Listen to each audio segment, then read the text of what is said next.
You have to pin down to the mat the version of you that just wants a result, and let the version of you win that is just there to give, just there to play, just there to tell stories, just there to help. Genuinely. And know and trust that on the back end, you will receive goodness back. People will go talk about you. Like, you don't have a reach problem. You have a resonance problem, because you can reach some people now and they're not telling anybody about your work, or they're not coming back with passion about what you just published. Why do you think, the people who trust me most did not love this? I better put it in front of way more people. That makes no sense, right? You don't have a reach problem. You have a resonance problem. I just want to start with how the podcast is going, your new project, which I am a big fan of you and your work, first of all.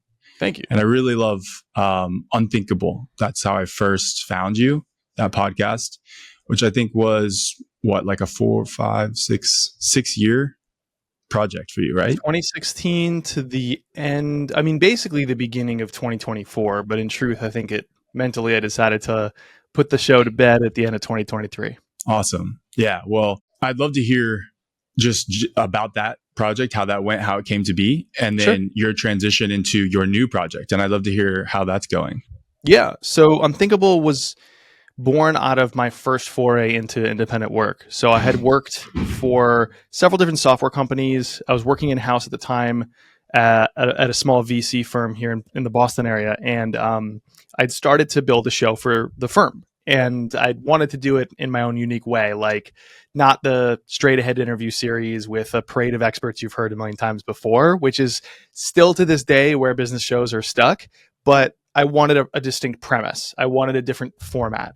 And so I called that in-house show for NextView, the firm I worked for, Traction, Creative and Clever Ways Startups Start. Because I loved this idea that all these startups that you hear stories of, they kind of skirt over the early days, or they make it about the struggle, but they don't really get into all the tests you have to run and the clever things you do or the atypical things you do to survive, to gain traction, to persist. And NextView is a seed stage VC firm. So it's like, well, we care about this in our work. We should talk about it on the show and not talk generally about tech trends or the success of a late stage company, unless we were going to press that through the lens of our premise. So I knew I needed a distinct premise, and I wanted to do a little more voiceover and narration, music scoring than the typical business show too. And about 12, 13 episodes in, we started getting featured alongside these massive shows in the industry that had hundreds of episodes in publications like Fortune and Forbes and Inc. and all these places. And it's like, okay, this is both rewarding and working. And so on the side, I'd had this mentor and friend named Andrew Davis, who's a business author and speaker. And he and I had been talking about how I could break into public speaking professionally. And I'd had a couple of paid gigs, and it was starting to go well as like a side business to the day job. And we started talking about how one becomes an independent creator, author, and business thinker. And I knew a book was on the horizon. I wanted to lean into speaking, but he helped me really develop my own podcast. And we were debating, what the hell is this show about? What's it, and he just started in a really pure place for me. He was like, just rant at me about what you're frustrated by about the industry you embody, which at the time was content marketing. And I was like, just, sweaty by the end of my ranting. Like, people don't realize, like, this is not about reach. This is about resonance. Like, making things that matter to people makes it easier to then go and market the things. On and on and on, extolling the virtues that I cared about of quality and craft and creativity and story. And at the very end of it, I remember I said to Drew, I was like, what a novel idea. What a crazy notion to like make something good and then think about the marketing to it. And he goes, you should call the show Unthinkable, right? Because, wouldn't that be unthinkable to do? To make a piece of content or a project in a marketing context actually genuinely good, different, creative, substantive, and then think about promoting it, right? So I called it Unthinkable. And at first it was this journey to uncover all the topics I cared about, to rethink it, right? Like, quality versus quantity was a raging debate back in 2016. It persists through till today. That was the first episode of that show. And I marched over to Harvard down the street from my house and stuck a microphone in the face of the supposed smartest students on earth. And I was like, what's the opposite of quality? What's the opposite of quantity? And guess what? Nobody said the other word. The opposite of quality, poor quality, crappiness, whatever they give me. The opposite of quantity, scarcity, low volume, right? It was to illuminate outside the echo chamber that these are not in fact opposites. And then I returned back into the echo chamber, back into the industry, and talked to like a journalist who has to deliver a high quantity of high quality work, right? So we had that going for a little while. I would go outside the echo chamber, illuminate something out there, come back inside of our industry and see it from a different life with an expert or a practitioner. And it kind of moved away from marketing a little bit because I realized it was much more about craft driven creators. And that persisted for 200 episodes. And it helped inform my book, Break the Wheel. It helped inform, I got inbound leads as I branched out to be an independent practitioner for my speaking, to develop shows for brand clients. And if you fast forward to today, although the show is no longer what I'm focused on, I run a membership called the Creator Kitchen, which is for craft-driven experts. It's for experts, thought leaders, and creators to create at a higher level, to produce higher impact work in community, through education, through a mastermind. And I consult those same individuals as clients behind the scenes, kind of like exec producing and developing their ideas and signature projects. Bill, I know you have a lot, but I'm going to jump in here and say, do it. I think we're good. I think we got what we need. We can end the podcast because you pretty much touched like the essence of your work so well and succinctly. I love that. To drill down on a couple things, I think the biggest kind of theme of your work is pretty obvious. It's resonance over reach, right? Which is a much better perspective and way of saying it than quality over quantity, which I agree is dumb. Like, we're looking at it completely wrong.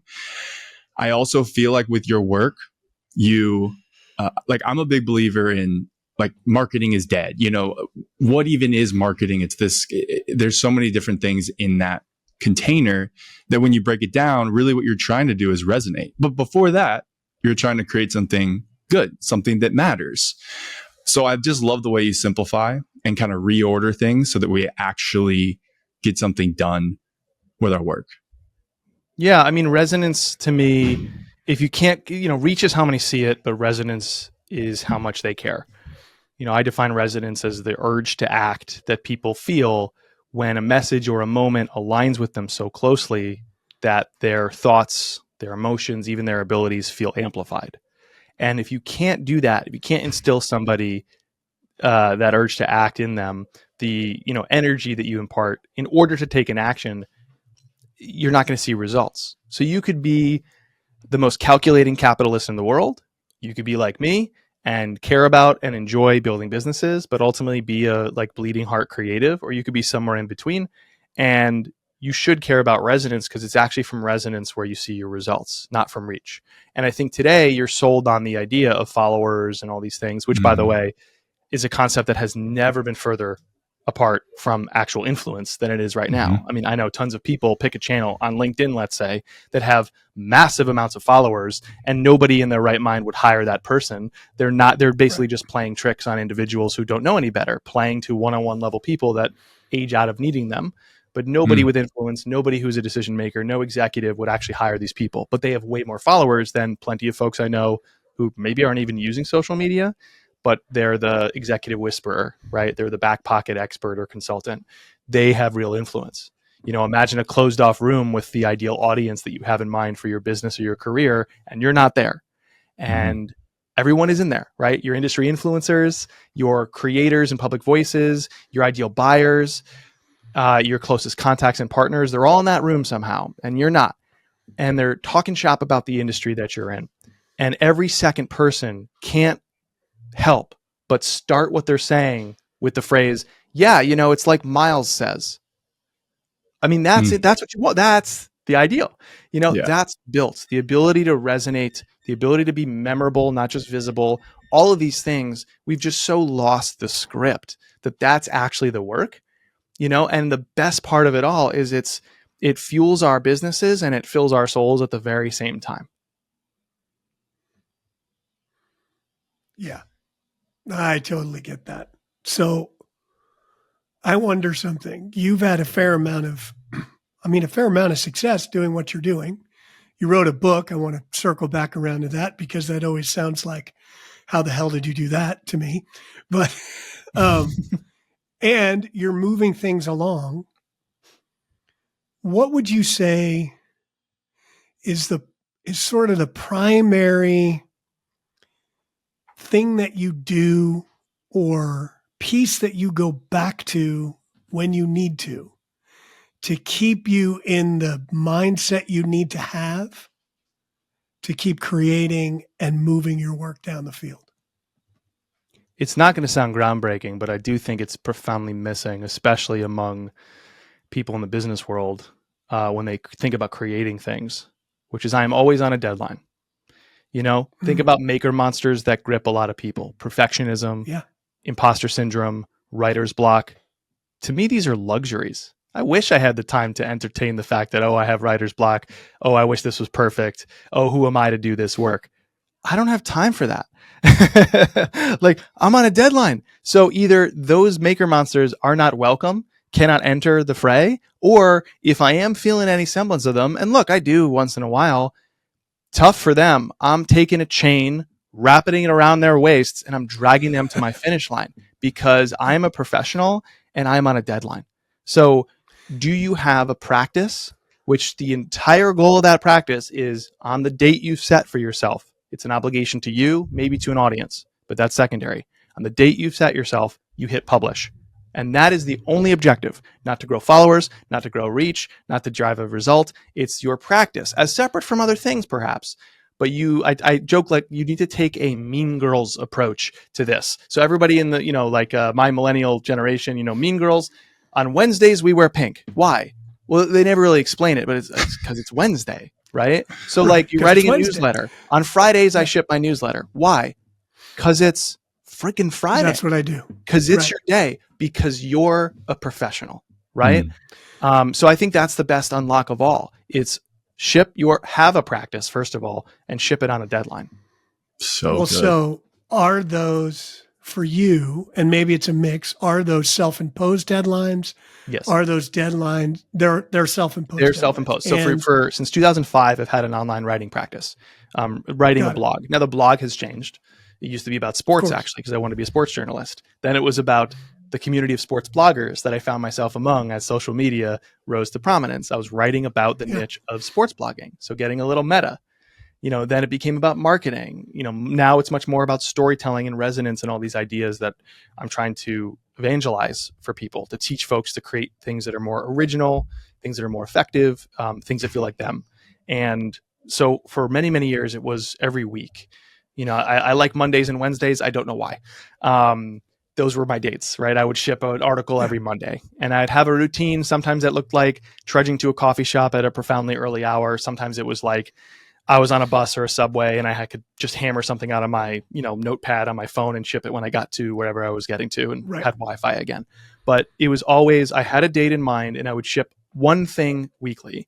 And then a funny thing happened. Actually, two funny things. The first was I recognized that I was letting that feeling permeate other pockets of my work, which was great.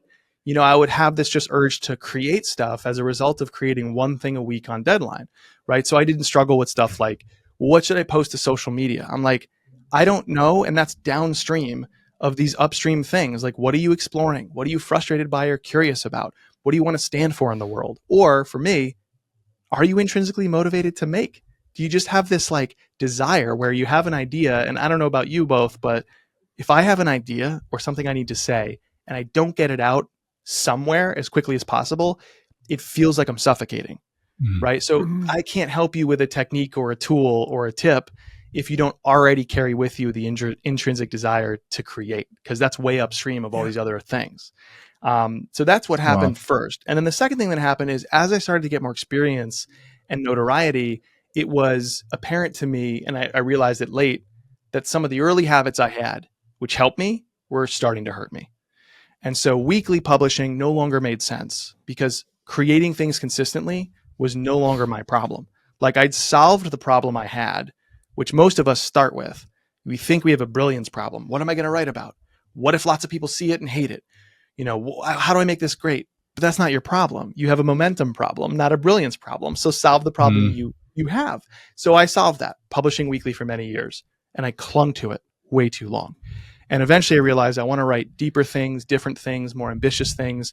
I'll switch to every other week. And I know because I've earned my way there and kind of built the habit that I wasn't going to hurt myself, that I could deliver something 2x as good to make up for the off week or more. I knew I wasn't going to just drop the project because of my off weeks, etc. So a lot of the habits I built early on were to solve the problems I had then. I kept them going a little too long, and then I had to refactor my creative practice and other projects to make up for that. So you just touched on two things I find incredibly interesting. One is you talked about the need to create, this intrinsic motivation, this drive to create. Yeah, I can't not. Like I don't know how to help people if you're like, content, ugh. Like imagine if singing was a marketing tactic and people were like, I gotta sing. How does one sing consistently? How do you write songs on a regular basis? How do you take one song and turn it into 17 social media clips of the song? And I'm going, were you not put on this earth to sing? Don't you have music inside of you? Like, that's kind of how I see this. Like, we've taken writing and podcasting and video, all these amazing artful things, and turned it into a tactic, right? And those people would just as soon drop the tactic if someone said it was singing now that converted business. And I'm like, I don't have time for that. I'm drawn to make. I can't not. So the things you make now also are your business, right? So there's commerce involved. Yes. Yep. Yes. Do you find that affects how you make, your desire to make, what you make in some way, positive or negative or somewhere in the middle? Yeah, I think it helps everything feel of a piece. It helps things align nicely in my head. I want to parse this quickly. What I am not doing is saying, whatever the market will bear, whatever works to drive some kind of measurable business result, I will create. I call that the outside in approach. I think a lot of people do this, especially right now. They're like looking out for what works out there in some generic fashion or among competitors or whatever. And they start with that. And that becomes their whole platform's idea, or that becomes the tactic or the style that they take out into the public eye. And what that does is make them a commodity, right? Everyone else is doing it. I can get it anywhere. I guess you're anywhere. Then they face some hard work, which looks like all the gimmicks, all the hacks and, like speed to adopting a new trend to arbitrage an opportunity, because you're trying to get to the audience first before the 1,000 other people that look and sound exactly like you get to them, right? Because once you get one, you don't need, if I have a good source of eggs, I'm good. It's a commodity, right? It's the one closest to my house with the best price point. I'm done, you know? So you better be the first, if that's what you do, to your audience. And that's why people obsess over ranking on search or going viral or all these visibility tactics. So you're a commodity. You're an outside-in thinker. What I'm trying to do, and what I'm trying to ensure our members do, our clients do, what I've learned to do from great mentors, is to be inside out. To say, I am frustrated by this problem, and I have perspective and a vision for what will be better. And maybe it just starts with frustration and ranting, but then that little spark lights some kindling of my creative fire. That's curiosity. I'm going to ask a lot of questions. I'm going to go on a journey to investigate. I'm not trying to be an expert, though I bring expertise. I'm trying to be an investigator and ask questions and write my way through the mess, because that's what thinking is. Writing is thinking. And I'm trying to invite people along that journey, right? And my hard work is not all the clever hacks and incremental optimization techniques or shouting louder and hyping harder.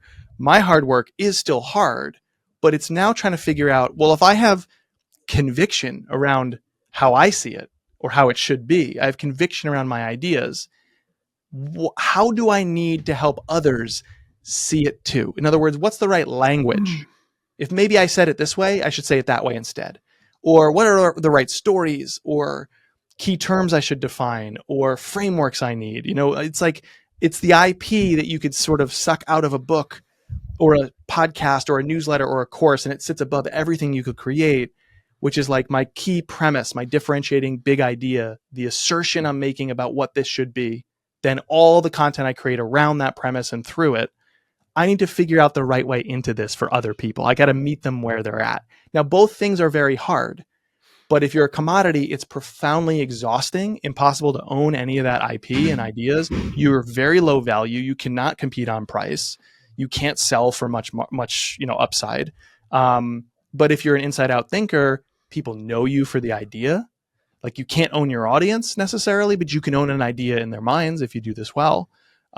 People start sharing your sound bites and ideas with other people using the shared language you've established. If you can figure out your version of the hard work, which is how do they need to hear it, or what do they need to see so they understand and see it the way I do. So well said. So well said. It feels like everything is headed in that outside in, pick a niche that's profitable, putting the cart before the horse with, let's do marketing and content and create all this stuff. But we don't even, why are we doing this? Like, I don't even enjoy this. It's so disconnected. Yeah. So you're such a breath of fresh air. In fact, something you said earlier really gave me chills around the timeline, giving yourself a due date. That, like, so well said. I couldn't agree more. Where do stories play a role? Because they're everywhere now. At least in my ecosystem, I see storytelling as like the secret. It's almost like people are making it a hack now. Like, this is going to solve all your problems. Just tell stories. Yeah. And I've seen the value and the power of stories. I really have. But I'd say that I'm still at a place where it's hard to grasp, right? Like, how do you just go tell good stories? What does that look like? Yeah, I think there's a difference between good and effective. And I think we want to be effective. Like, a good storyteller can grip you. They might know the structure, the techniques of a storyteller, right? But that's an abstraction. That's the process. And I think to be a true master, in other words, to do this effectively, is to understand the other two pieces of mastery, which is not process, because that can be handed to you. Although I think it's better if you commit to making a lot of stuff and you develop your own process, but that's a rant for a different question. I think the other two pieces of mastery come from you. It's your practice. We talked about that already. And then it's your posture. It's like the messy bag of humanity that you bring with you to everything you make. And some people wish that it wasn't there, or they don't even know it's there. Some people are very meek when they open up that bag, and they are almost apologetic about who they are and how they are. And other people, they pull from that gratuitously, confidently. They relish in it. And I think of it like, if AI and human beings both run on LLMs, AI has large language models, but people have little life moments. And you as a storyteller, if you can't see some observation, can't think of a memory, a little turn of phrase, if everything doesn't feel like possible inspiration where you're going, you're not drawing confidently enough on your little life moments. I have friends that can see a magazine sitting on a shelf in a checkout aisle and turn it into a brilliant metaphor for whatever they're talking about. And they don't do it in a clumsy way. It's not like 5 things that people with zero budget can learn from Taylor Swift's Eras Tour marketing. Like, there's a good way to do that exact post, but then there's the popular and common way, which is you're just trying to grab at the headline, and you're not really able to deftly move from talking about anything to talking about what they can do or want to do, right? So the difference, I think, is a good storyteller can grip you, but an effective storyteller moves you towards action, towards that moment of resonance, that urge to act we talked about. And there's this like one really important tipping point to do that. Sometimes you'll see this actually used overtly. I heard Ira Glass use it overtly when I first realized this is a thing. Sometimes it's just an implied moment in the story, but it's a phrase that sounds like, that's the thing about, right? So you tell a story about making coffee and how you stumble your way through it and agonize over how to do it right. And for years you don't do it well, and you research it and you take coffee making courses, or you ask your wife to do it, or all these things. And then you make it one time and you're like, it's not that hard. Or now my research is more focused. I wasted time agonizing. Well, that's the thing about trying new things. We're not actually afraid of the task itself. We're afraid of the unknown, which, by the way, studies show is true. So instead of agonizing or outsourcing or following the influencer or taking the course, before you do anything, just try the thing once. Make the unknown known, because that's what you're actually afraid of. Right? So that little tipping point, that's the thing about, is this move you can make to go from talking about whatever, including stuff that seems irrelevant to the topic people know you for, to talking about some kind of insight or idea that they need to get where they're trying to go. And so to me, storytelling is overblown because people think of it as grand sweeping narratives, or people think about it as, I need Joseph Campbell's hero's journey structure. Maybe, but I would push back a lot on that. And so the way I sum this up is, there was a whole body of knowledge for many years, which persists today, which I call story 1.0, which is all the stuff that's an abstraction, almost like you're learning how to run an Instagram ad, right? It's like there's a help center for storytelling, and I can just get all this advice and externalization. Then there's story 2.0, which is where we're moving towards, where the who behind the content matters way more than anything. That's about the storyteller. It's not about learning story. It's about being a storyteller. And these are very different things. So now I want coffee. Anybody else like to feel? Yeah. All you had to do was say it. I have a weird question, but it's popped into my head like 3 times. I love it. And I want to get back to talking about stories, but I'm sitting here watching you impassionedly speak about stories. And I just keep thinking, Jay, what did you want to be when you were a kid? I want to grow up to be. I remember there was like one of those, I don't know if it was high school or before that, essays or something like that, or, like homework assignments where you had to write about it. I think it was high school. Yeah. And I picked architect because I was like, it feels like you could be somewhat creative, because I remember there's a drawing aspect, but it feels like people will take me seriously if I say this. And that is so emblematic of such this terrible culture we live in, where like people hand you a box labeled career when you're young, then they fill it with stuff you didn't actually actively put there yourself. And I spent anyway, a lot of my 20s unpacking that box to refill it with stuff that felt more like me.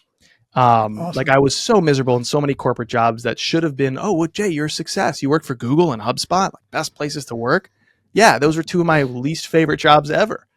Nothing to do with the company. It's everything to do with me. Yeah. It wasn't a fit for me. I was trying to live out someone else's script, really. So, and then I got a little bit older in college and I wanted to be a sports journalist. And then when I graduated, working for Google, it was more in sales or account management. Working for HubSpot, it was content marketing. I tried at every turn to either work for a company where people would go, oh, you're a success, or in a job where people would say, oh, that's the correct and acceptable level of creativity for a professional that I can take seriously, which is profoundly backwards and terrible. Isn't it? I can't stand that. So, but I will say what I actually wanted to be, I couldn't have put language to. What I actually wanted to be was, go back to home video footage. I have 2 little kids, 5 and 3. They're on camera constantly. I don't know how we're going to turn all this footage into like the 5 or 6 seminal videos, but that's what I grew up with.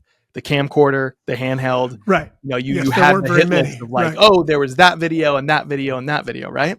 So I can picture very clearly the, moment my mom would focus on pretty much anything. I'd go, oh, that's an active lens, an active camera, and I would leap in front of it and be a goofball, right?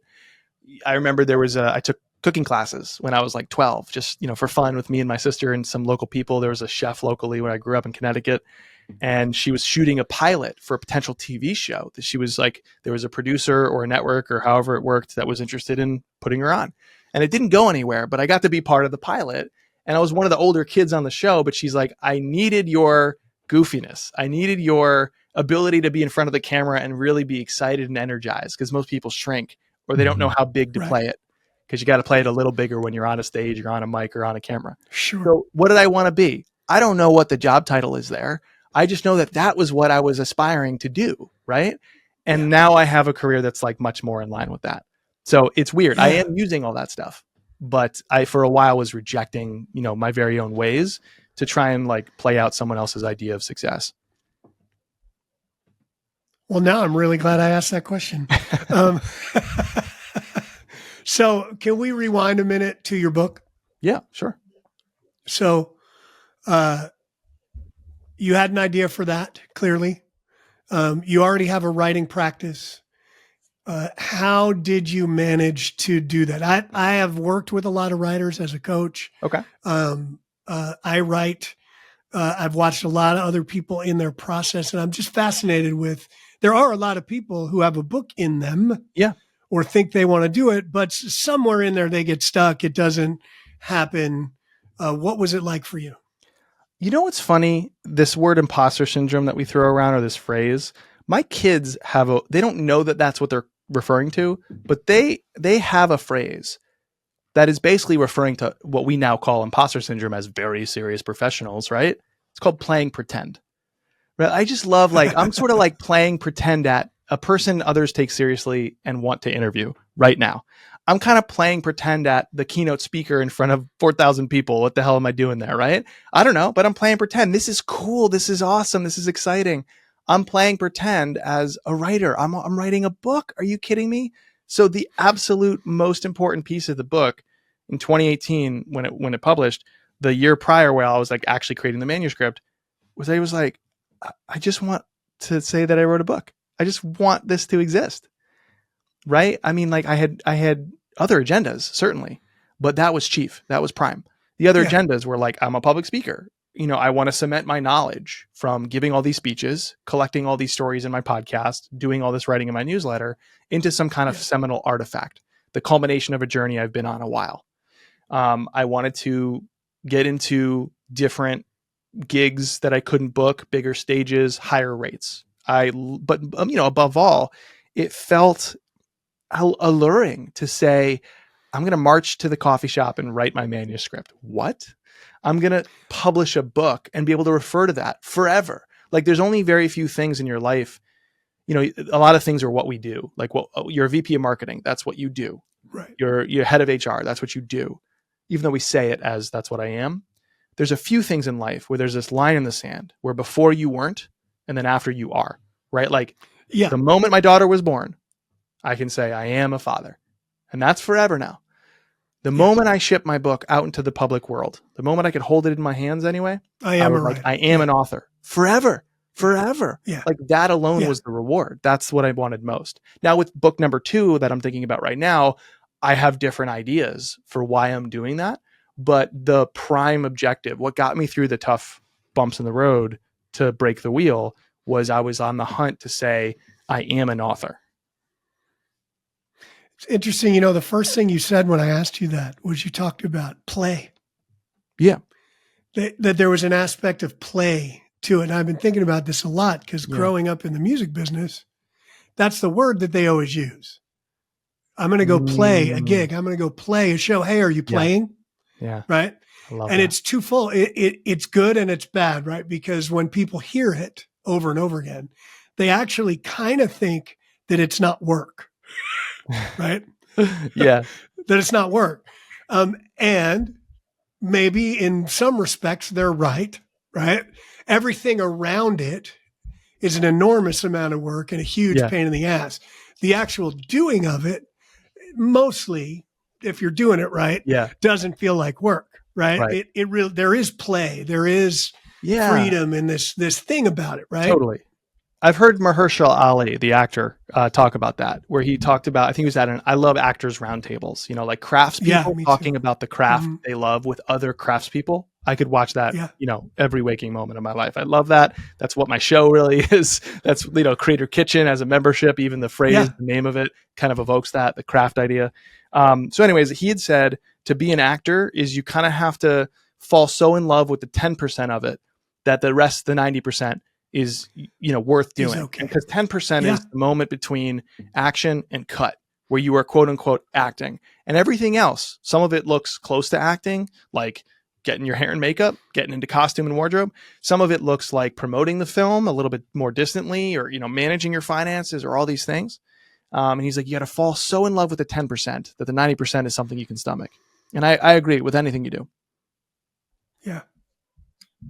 Man, I'm I don't know why my brain does this, but I'm kind of just like creating this visual of this whole conversation so far. And I'm seeing very clearly like this outer circle is something. I love how simple this is. You know, find something that frustrates you, because we all have those. And on the flip side of that, I guess, is passion. Like it's frustrating. You can be passionate about that, and you can maybe start to look at it in a different way, and maybe that grows from there. So I think that's like the outer passion, whatever you want to call it. Yeah. And then inside of that, there's another circle, and it's you know, your practice. So that's like the deadline that you give yourself. You take it very seriously. You ship on Mondays and Wednesdays, no matter what, because that's what you do. And then the smallest part of it, I guess, if you had to put a size to it, would be in the middle, and it would be your work, the work that you actually ship and put out. And I don't know, I'm just sharing that. I think that it really resonates very well, everything you're saying, in I almost want to ask you these questions that pop into my head, but then something you said earlier answered it for me already. So I'm kind of left empty in the best way. Like, oh, what do you think about this stuff? And it's like, well, just ship it. Like, just do it. Don't overthink it. Just put it out there. I wanted to be an author. I wrote a book. Like, it's just so simple. I love it. Yes and no. Like I want to put a zoom lens on that a little bit, because I wrote a piece because I started in 2016 with the show Unthinkable, and the first episode was quality versus quantity. And I revisited that recently. Like, I've become fascinated lately because with little kids and a demanding job, you have very little time to just sort of like tinker and test and daydream and muck around. Although that was the stuff I used to cherish. And so I'm like, where can I find a little slack in my system, because there's so little naturally, where I can rely more on like the making muscles I've honed for myself or the insights that I've earned over time where I wouldn't before. An easy example is Unthinkable, very heavily post-produced, tons of editing, lots of narration, lots of music, some sound effects, all of it. How Stories Happen, less so, because I'm relying more on my ability to, in the moment, deliver something good and not rely on so much editing. And I think I was not prepared to do that for many years. So I've been thinking about, what did I say early that if I revisited it now would bring it into a new light for me? I'd have more to say. I would be sharper on how I say it, something more value to be had, more meat on that bone. So I started where I started, quality versus quantity. And I wrote this essay to try and like once and for all, let's get this into the hands of everybody in the whole world. Like, let's stop this foolish debate. And the idea here was like, these are not inherent opposites, established in that episode way back when too.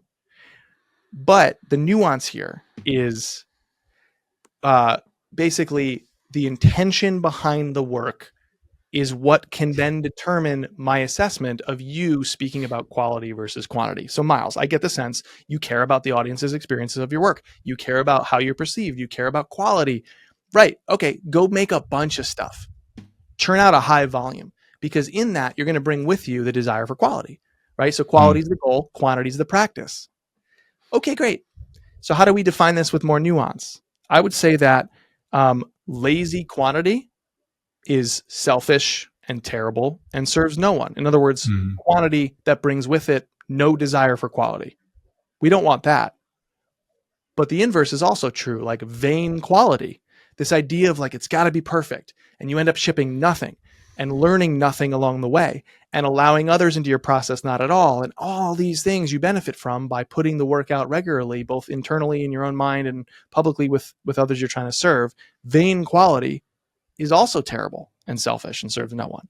So it's quantity with the desire to be quality. So like the pithiest sum up I can state is quality is the goal, quantity is the practice, but therein I'm making an assumption about your intentions, right? So it's like, we want to answer these questions. And I'm like, maybe it's not actually worth it. Maybe we should zoom way into your craft and be like, where are you struggling? What are you trying to do? Where are you trying to go? Right. Yeah. Well, I can tell you that you seem to have a handle on something that I know a lot of our listeners struggle with. I've certainly struggled with it. We talk about it a lot.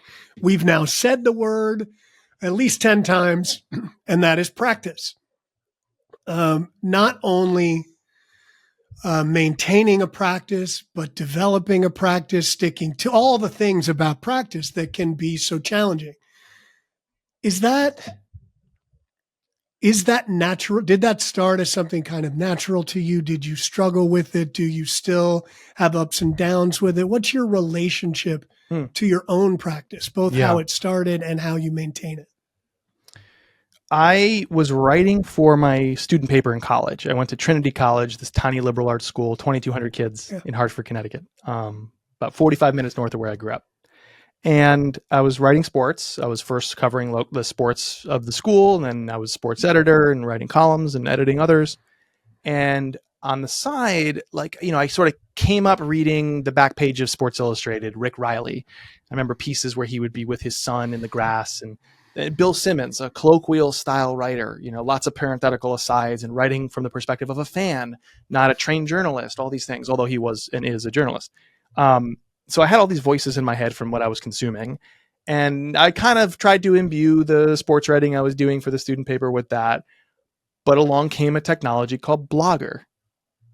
People might remember Blogger, right? It's like one of the earliest blogging softwares.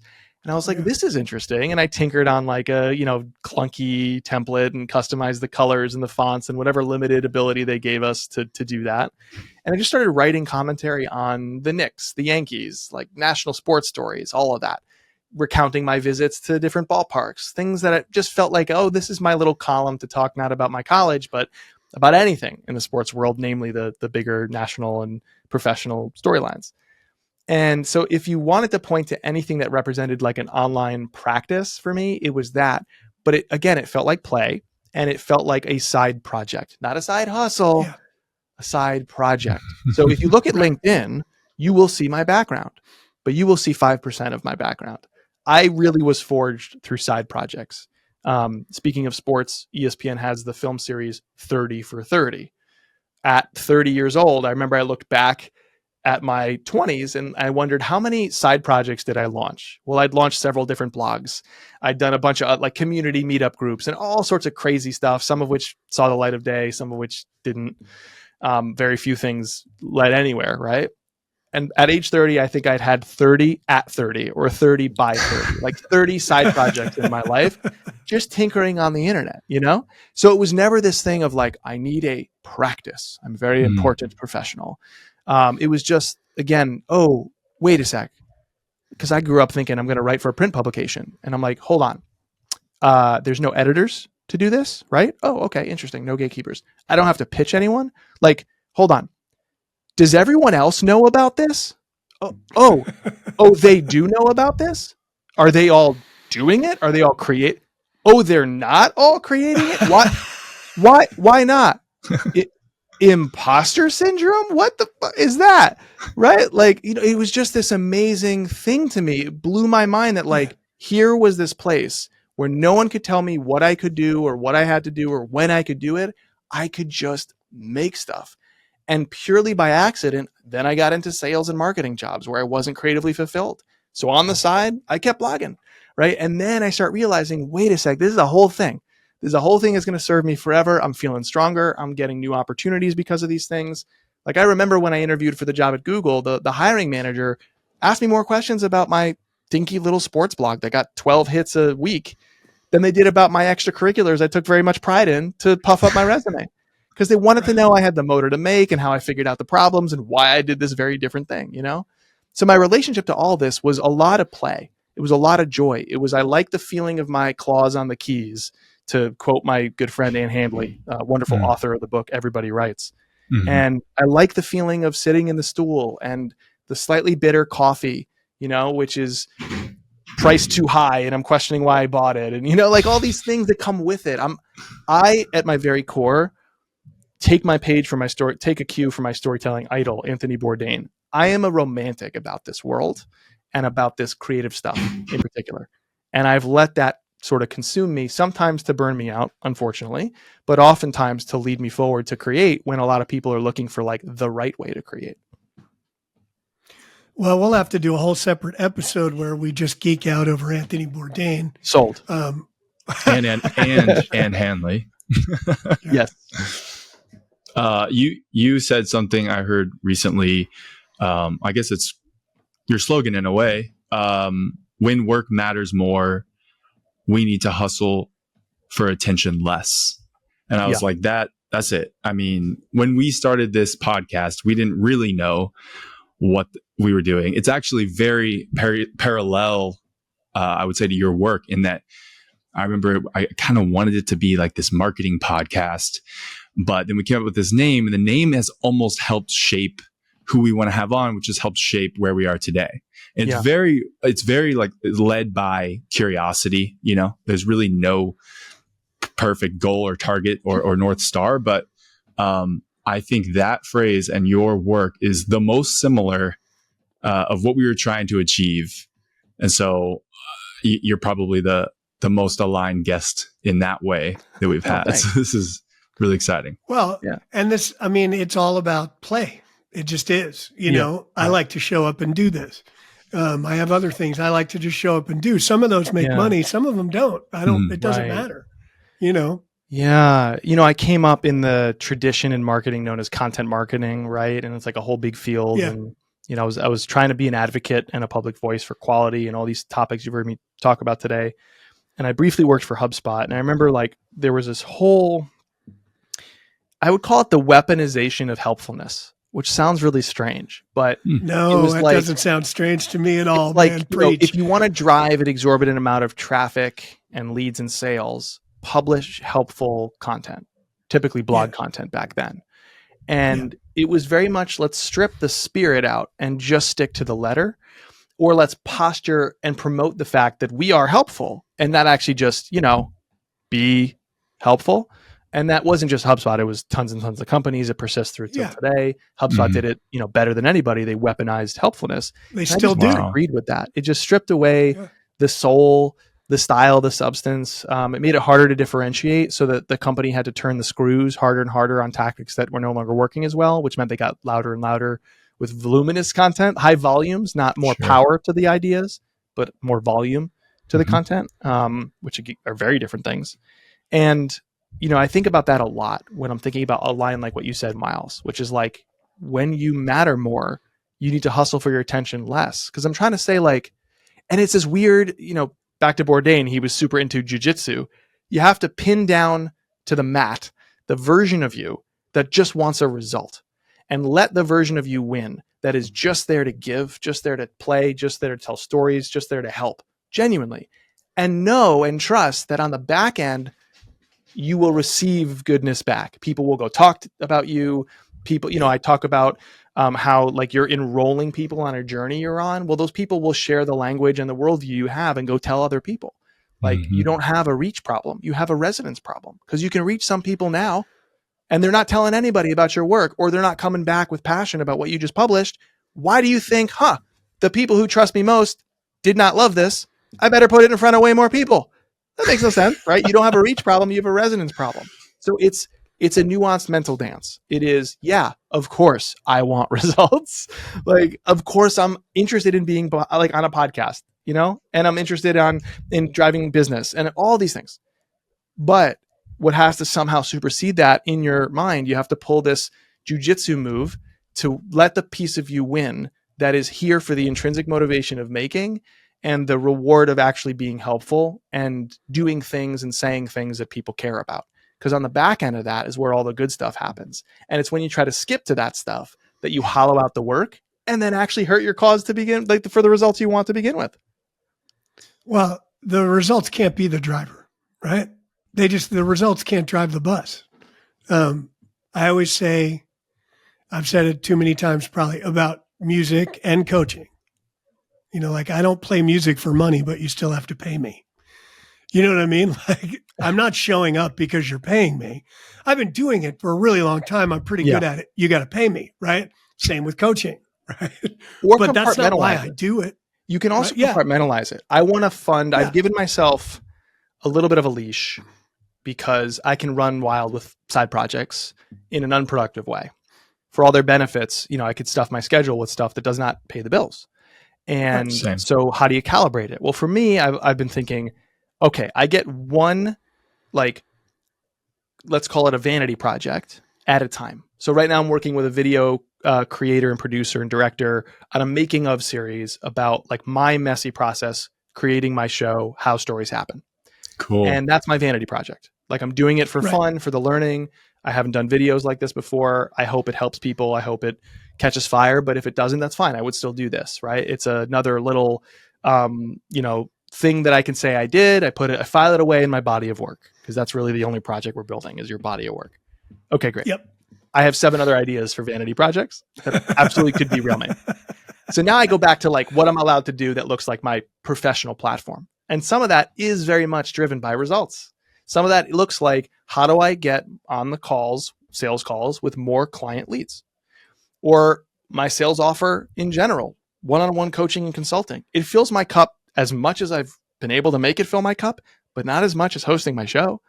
That is very much like filling my creative cup. So sometimes I'm looking to fill my coffers. Sometimes I'm looking to fill my cup. And being able to compartmentalize those things, I think, is very important. It's when you try to smash them together that you start making very strange trade-offs. when things stop working. Because then you go out to the world of advice hucksters and you're like, just tell me what works. I'll do anything.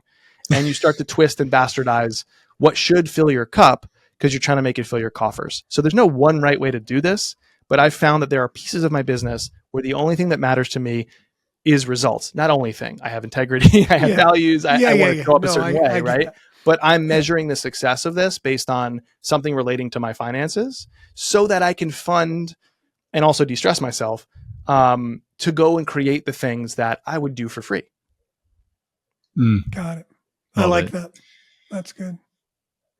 All right, Jay. So go ahead, Bill. You take it. Do you consider yourself an introvert or an extrovert? Come on. You can't tell by the everything of me, which I am. Say it, man. Yeah, no, I cannot stand talking and people and some people, and you look, I'm doing that for effect. I have many friends who are introverts and their craft is public speaking. And you're like, what? You just spoke to 1,000 people? Yes. Yeah. Then they need to go recharge in the quiet. They need to de people. I mentioned Anne Handley. That's a phrase I got from her. De people. No, I have to de people. Great. Musicians, you're on stage. What? You got to go de people. That's fine. I get off stage. I'm like, where's the party? Where can I give another talk? Do you need it? Nice. I'll go right back up. It's fine. Like I love that stuff. And so that's how I charge. I'm an extreme extrovert. The only times in my life that I felt like an introvert are where like work and home life are kind of grinding me down and I lack daydream time. Like that's precious to me. Is like I need to go for a walk, no media stimuli. Yeah. I need to, go for a drive, whatever. I like the think time. But what am I doing? I'm thinking of making things for other people that put me in front of other people, right? Because that's what fills my battery up. Great answer. Yeah. I'm super excited for all the stuff that you're working on now and will create in the future. You had Unthinkable. That was amazing. Now you have How Stories Happen. And you also have Creator Kitchen. Yes. Tell us a little bit about those. And is there anything else? Yeah. How Stories Happen is the podcast I launched earlier this year. It's kind of distantly like Song Exploder in music or Good One in comedy. It's a dissection of craft. So every episode, a creative, an entrepreneur, an expert of some kind comes on and we dissect one signature story of theirs. We've had, big name authors dissect the prologue of their books. We've had newsletter writers dissect the recent draft that they had. And we talk about, not just what's in the story. We do break apart the story, but also how they found it, how they developed it over time, how they're using it to build their businesses and leave their legacies. Because the assertion I'm making with that show, it goes back to an Ira Glass quote, actually, which is great stories happen to those who can tell them. And what he's not saying is great stories only appear in your life if you've already mastered the skill set that is storytelling. That's not what he's saying. He's going, it's a craft. You don't experience stories. This is kind of me editorializing that quote, but you don't experience stories, you experience life. And then you turn that into stories. And I want more people to be able to do that, to take their little life moments, their own personal LLMs, and run more of their creative and public platforms on that, to use it as a foundation, right? To have this constant march of amazing, gripping storytelling that they feel just so empowered to produce in the world in a way that could only come from them. And I think the only way we can really think about this or study it is to analyze not someone's bio and backstory as a storyteller, but to get really close to the actual crafting. Like if I'm claiming here that storytelling is a craft and you turn these things into stories, you don't go and experience a story, then I got to zoom into the crafting, right? And so it's been this like idea I've been weighing for literal years. I finally turned to face it. And people are telling me it's scratching an itch for them as a creative entrepreneur or a business leader that they didn't really know they had until they heard the show, where it's like, oh yeah, no, this is how it should happen. This is how we should learn it. And I wish we took this craft more seriously in our domain of business. So it's been a really fun show to work on. Thanks for coming, Jay. Really appreciate it. Thanks for having me. I appreciate the time. That wraps another episode of The Subtle Art of Not Yelling, your home for creative growth. If our words have resonated with you, subscribe, share, and leave us a review. It means a lot and helps us reach more creative entrepreneurs. Join us next week as we continue to explore the art of quietly becoming a creative superpower and thriving without yelling. Until then, keep nurturing your ideas, honing your craft, and shipping your work. Because amazing things happen on the other side of finished.